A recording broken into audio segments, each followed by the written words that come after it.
How's it going? We are getting into the group practice.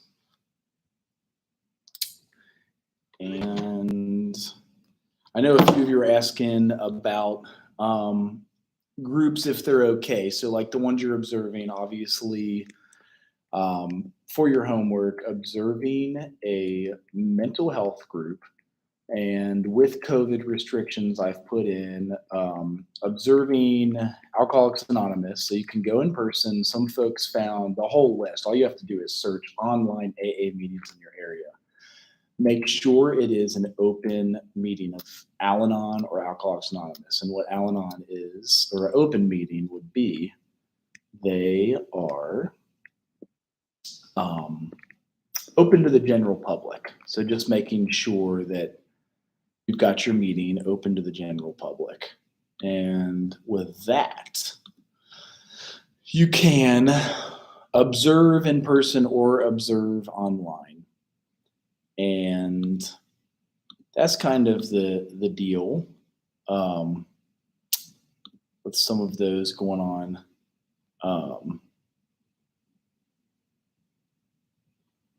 So still wanted to get you through some of these different weeks that we're doing. We've already covered some of the legal and multicultural things that week 3 and week 4 get into. So lots to do with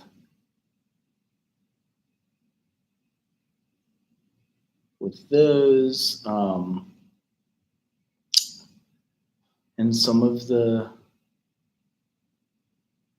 legal and multicultural ethics that you'll come encounter with. So,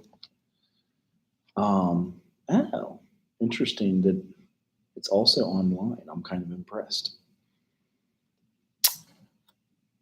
So with the work that we're doing on groups, it is able to be done from afar. If you all remember, it is at the end of your syllabus. So you go into syllabus. People are asking where the questions were. So just go to the last few pages. It has all the assignments that you write stuff up for, which is assignment 1 and assignment 3. Covering group dynamics, communication. We're still using the Tosland and Rivas book, chapters 3 and 4. And for the major assignment, here's the group assessment project. So you're going to put in there name of group, and it gives you suggestions of what to write. So I really made it easy for you guys to know what should I write in there. So member behavior within the group context, intervene effectively on behalf of individuals within the group, and intervene effectively on behalf of the group as a whole. The assignment fulfills a range of objectives. So it will provide you an opportunity to apply the knowledge you obtain from class discussion and the text on the subject of group dynamics to the actual process of assessing a social work group. So those of you at internship, talk with your supervisor about it, but there's lots of stuff there. This assignment will expose you to a social work group within this social work service community and permit you to observe how the leader of a social work group functions in an actual group session. So that's important. Also, here's the instructions, which we've done half of already. Identify a social work group you can observe. Contact the leader of a group in advance of the session you would like to attend and request permission. And that's why the open AA meeting is a good one to go to. You're already given permission when you find out it's in person. That's part of the deal there. And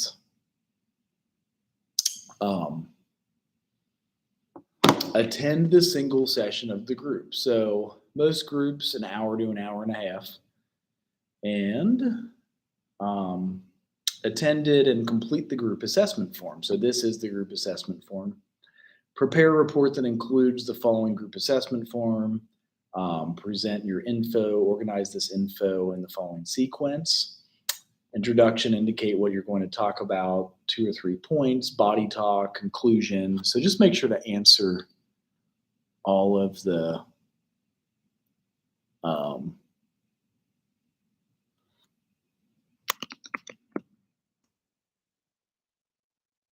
let's see here. All of the group assessment. So here it is.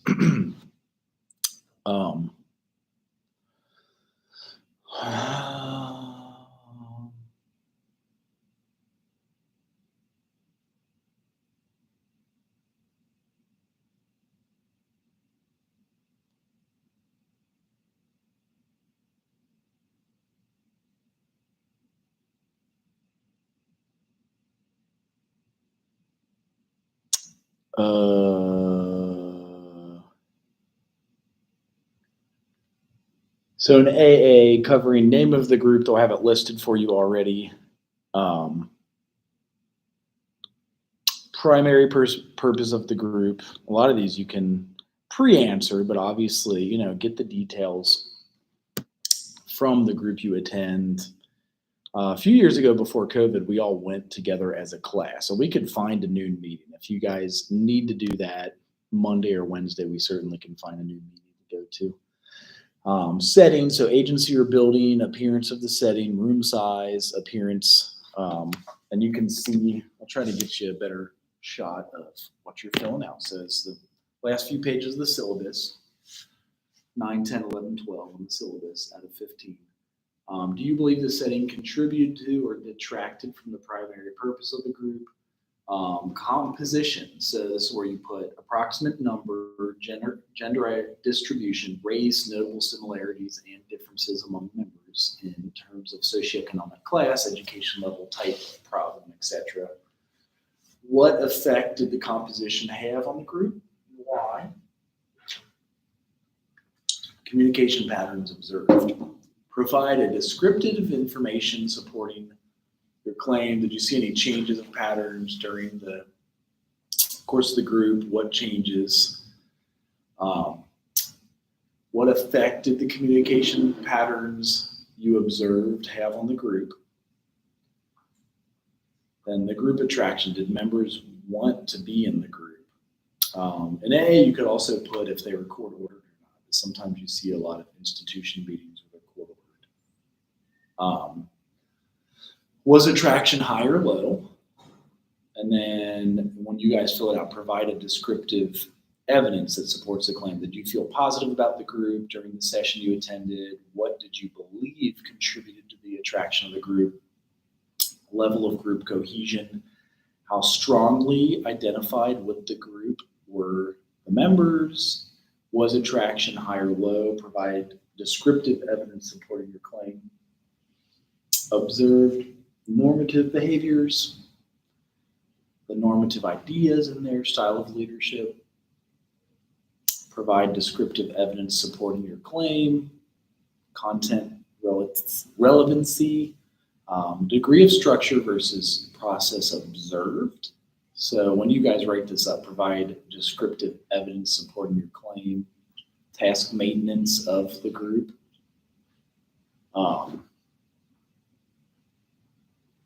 See if these are how the leader managed intra-group development and estimated stage of group development. So provide descriptive evidence supporting your claim. Group culture observed. So providing descriptive evidence supporting your claim, and then other observations. And that's the most of the sheet. We have a blank one underneath. And then, so based on your observations of this group session, evaluate how well you believe the group accomplished its primary purpose, and then support your claim. So those are the questions that you'll answer. I'm just making sure you cover that whole group assessment project. So pretty specific and clear guidance there. 9 and 10. And that's the first major assignment. So then you guys have the book to lead your group. And that is the second major assignment. So we'll make that like October, sign up for slots to come here and lead the group or lead it and film it online based off the girls circle. And you can also, the major assignment number 3, that's the group proposal project. It's the final paper you can use with the group that you led. So something to keep in mind. That's very detailed, specific. And, oh yeah, because it was only a 13-page syllabus. We added the addendums to Corona stipulations.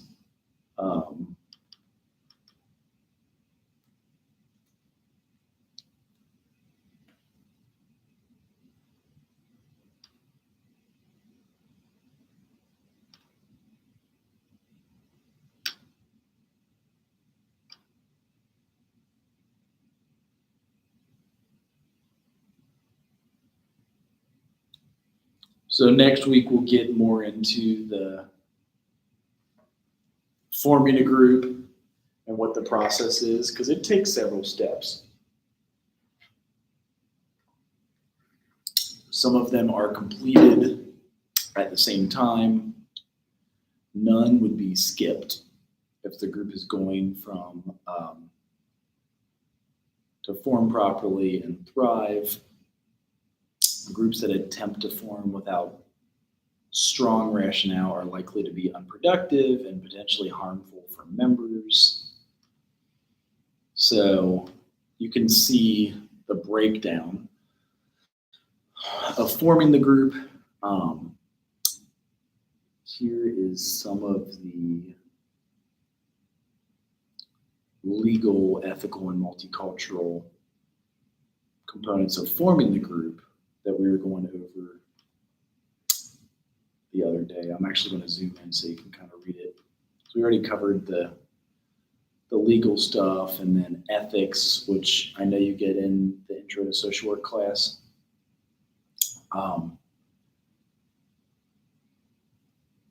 You can look them up and see listed the major ethical issues in group work.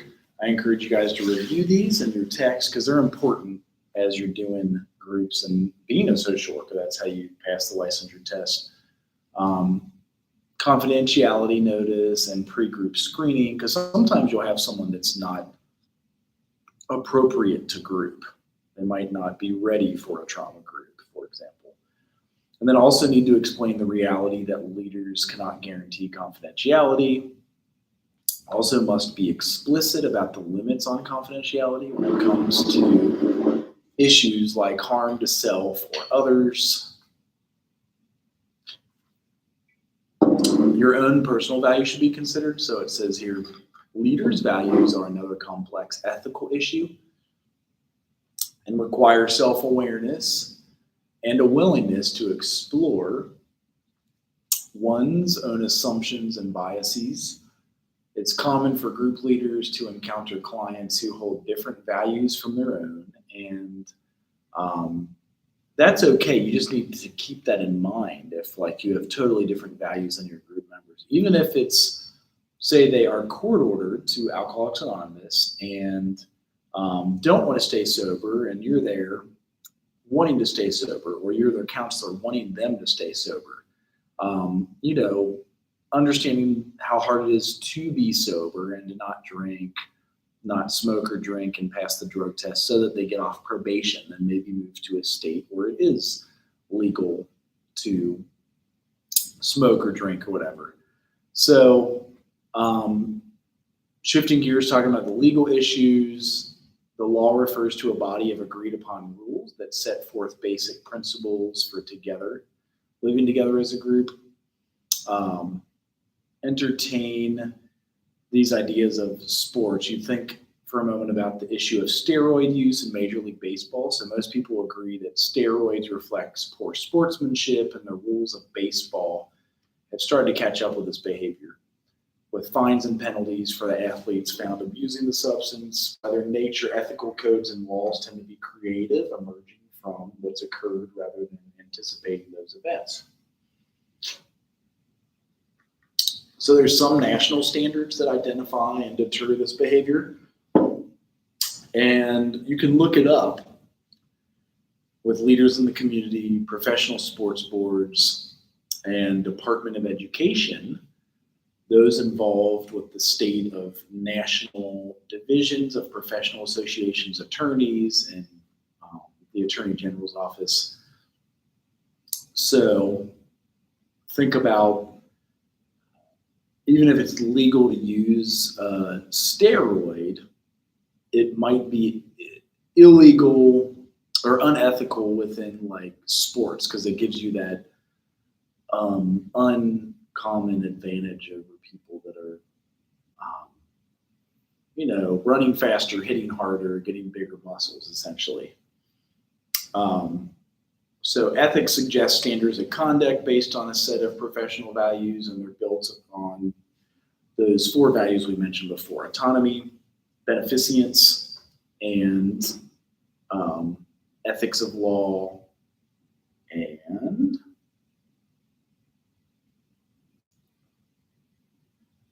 also the fidelity and veracity.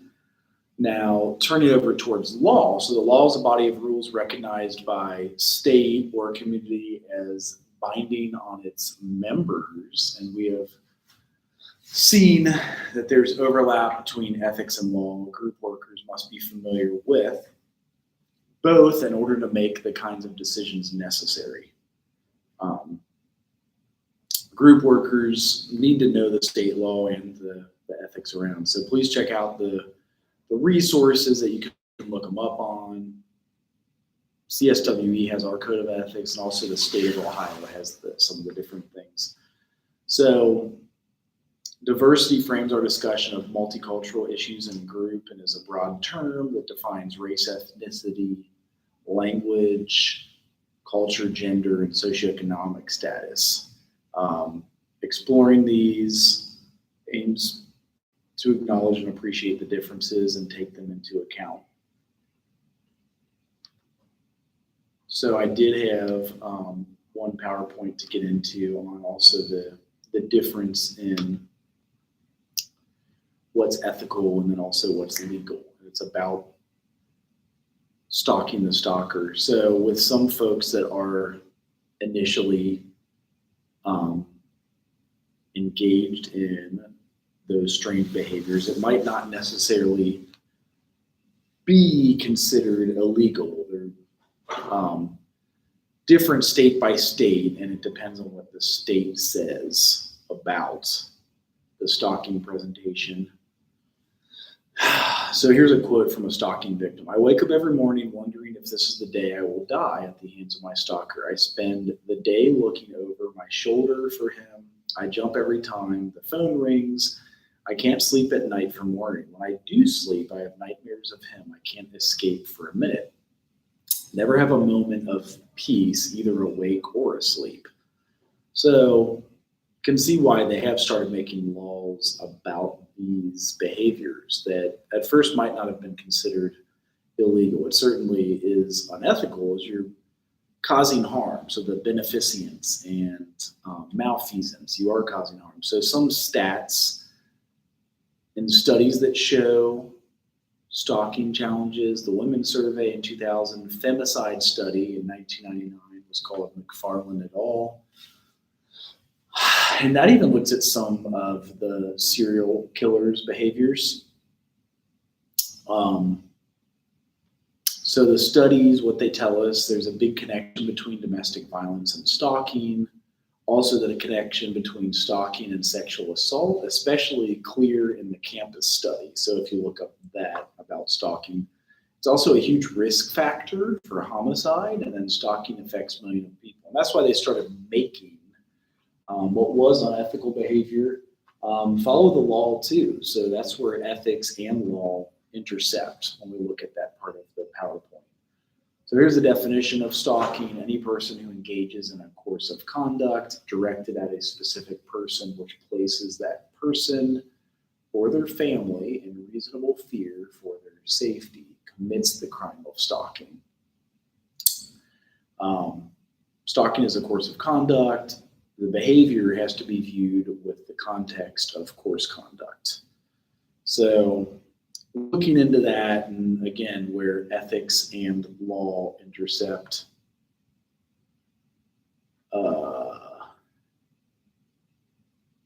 any person who engages in stalking, each state treats it differently. So something to definitely consider for the stalking and stalking behaviors. So here's where they define some of those behaviors. Let's see if I can get rid of some of that glare for you guys. But followed, spied on, stood outside home or work. And so some of those are not always illegal, definitely unethical, but not illegal. But that's 82% of it. Made unwanted phone calls, that's 61%. Sent unwanted letter or even left unwanted item. So that's a third of them. And some might say, well, I left her chocolates or flowers. But if it's unwanted, that's where the issue lies. Vandalized property is just under a third at 30%, and then killed or threatened to kill a pet, that's 9% of the time. This was a study conducted for the Center for Policy Research. So again, considering if you're running a domestic violence group, some of these behaviors that you could have to deal with as the group leader. And we mentioned some people observe their group at the domestic violence shelter that we have over here in Xenia that did their internship there. Here's the stalker demographic profile. This is in the United States, of course, because you can tell. Male, 87%, white, between the ages of 18 and 35, above average intelligence, and then either sometimes personality disorders or mental disorders. Stalking victim demographic profile. So 78% women, also young, which is defined as the age of 19 to 39, that's 74%. White, 83%, married, 59%, educated, 35%, high school, and then 46% in college. And if you think of it that way, maybe those are the only ones reporting it because they are educated. A third have the high school degree done, and 46% have college degree done. So like smarter, maybe empowering themselves with school to go to work and become self-supporting rather than being controlled and whatnot. And relationship between the stalker and victim. So I know it's a small pie to look at, but almost half is spouse or partner. So 42%, and then 14% is a date. Stranger acquaintance is 22% and 18%, so something to be considered. And then the relative is 4% of the time. Simple obsession stalking. So that's usually domestic violence stalking, 60% of all the stalking cases, so almost 2/3. Amongst the most dangerous of cases, 30% of all female homicides were committed by intimate partners. So this is why it became illegal, is they've noticed the pattern between first controlling, then stalking, and then leading to homicide. Domestic violence victims run a 75% higher risk of being murdered by their partner. Here's one case study. The guy was Michael Savim. He was a white male, 26 years old, when he began stalking the victim. The victim was a female that was 21, who was an ex-boyfriend, and lived together on and off for about 2 years. So it looks like they were dating when she was 19 and he was 24 until she was 21 and he was 26. So In 2001, he was convicted of, I'm sorry, this is the next stalking case. So again, if you're running a domestic violence group or observing it, keeping these in mind. Daniel Cutts was convicted of first degree intentional murder in 2001, also stalking, hiding a corpse, and resisting an officer.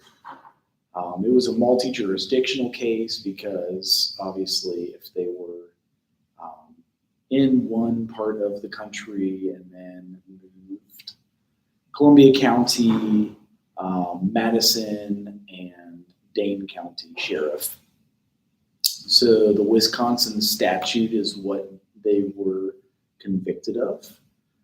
It is a class 1 felony, so if that is the actor engages intentionally in a course of conduct directed as a specific person that would cause reasonable person under the same circumstances to suffer serious emotional distress or fear of bodily injury, 2, or the death of him or herself or a member of his or her family and household.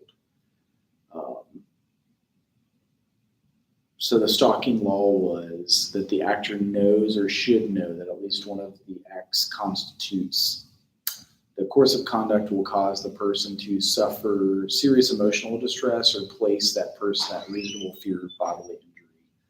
So they define the law specifically so it can break down with those who are suffering from the law. So that law is 940.32. The actor's acts cause the specific person to suffer serious emotional distress or induce fear in the specific person of bodily injury, 2, or the death of him or herself or a family member or household. So there's a few new definitions that come up here, and I wanted to throw in the clip that I had found for DV short story. So domestic violence short story for those of you that are working at the Xenia Domestic Violence Clinic, but just like a short film of some of the things that they do go through.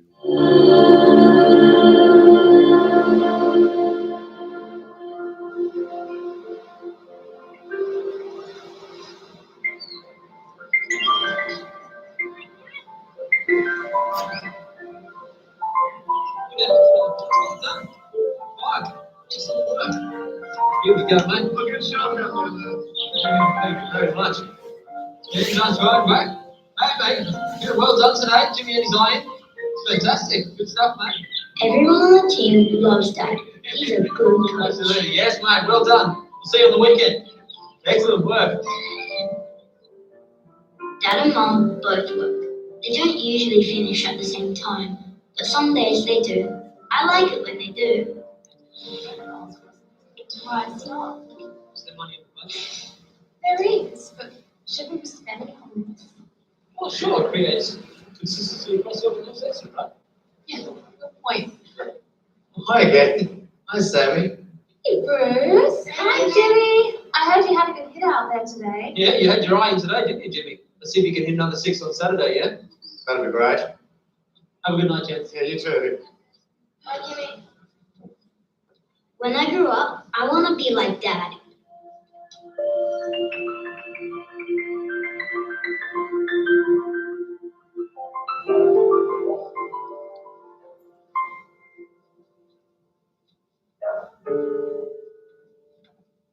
Beautiful afternoon, wasn't it? Sure was, mate.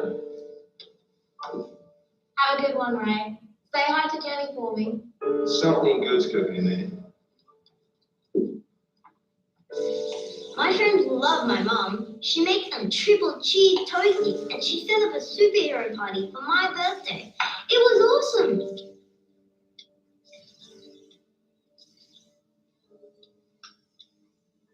You know you said we need some time away together. Yeah. How about Easter long weekend? We're at Dad's for Easter. Yeah, but for something different. Ben, do your homework before you switch that on. Oh, it's only a couple of minutes till dinner. What did I say? Turn it off! I don't care whether it's 5 minutes or 50. No games until homework is done. That's fine. Ben, put it away, we're eating soon. Is this glass? I broke a glass earlier before I left. I thought I cleaned it all up. Clean it up. Are you stupid or something? Did a bloody good job of that, didn't you? What if I was barefoot? I would have sliced my foot right open. I'm so sorry. Well, you've got time for holidays, but no time to clean the bloody fire!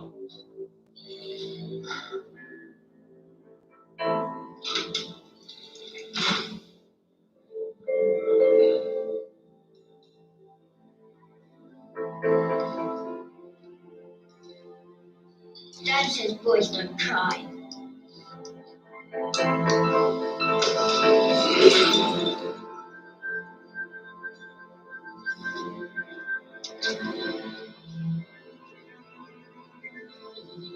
What's happening, Paul? Nothing. Everything okay over there? She left a piece of bloody glass on the floor. Lucky I had my shoes on. And bed. Mate, pull your head in. What's going on? There's a loon.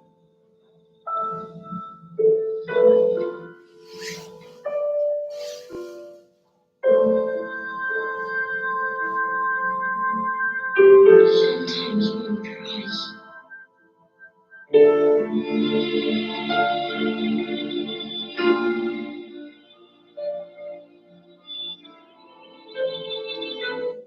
So there is several of these.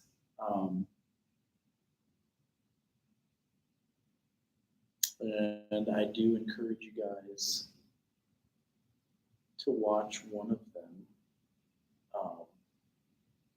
Even if it is like DV Short on YouTube or a short live DV POW,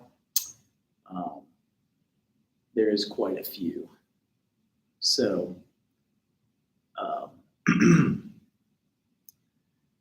and again, considering why some of the laws and ethics are Question, would you build a website? how they are. This is another one. I'm just going to mute it because I don't want to get picked up by some of the copyright.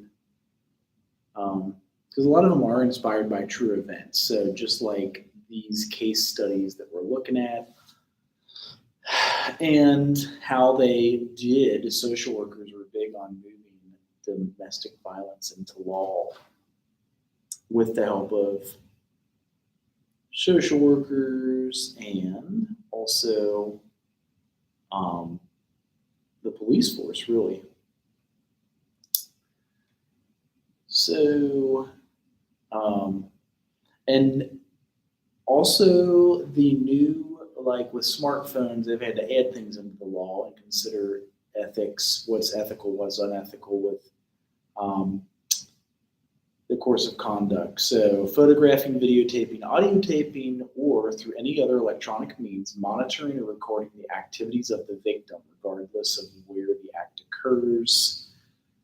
Sending material by any means to the victim for the purpose of obtaining information about, disseminating information about, or communicating with the victim to member the victim's family or household or employer, coworker or friend of the victim, and also placing an object or delivering an object to property owned, leased, or occupied by the victim. And that even covers the workplace. So, yeah, it says families or household or employer or coworker or friend of the victim placing an object on or delivering property owned, leased, or occupied by such a person with the intent of it being delivered to the victim. So, that would be kind of the breakdown of our domestic violence that if 1 through 9 is also another crime, it's not required that the acts constituting the course of conduct be a crime in themselves for them to be charged as a part of stalking. And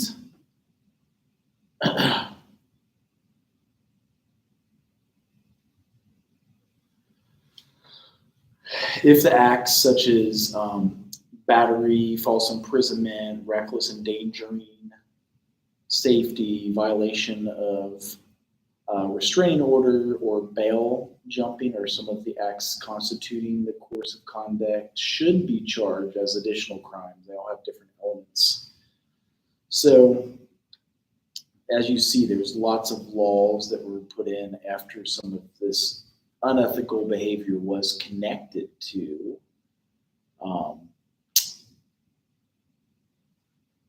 those who suffered. So, and then on the investigation, social workers could help with this if needed. Always do a search warrant, look for evidence of the obsession, shrines in home or work, evidence of criminal behavior, journals or diaries of the victim and or family members.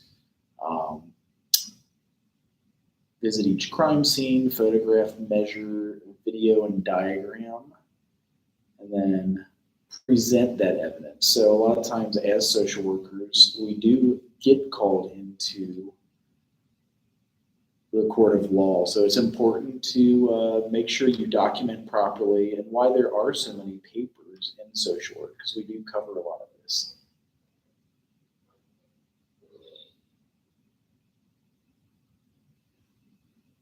So finishing up on ethics, diversity competent group counselors are able to explore the impact of cultural factors on all their clients.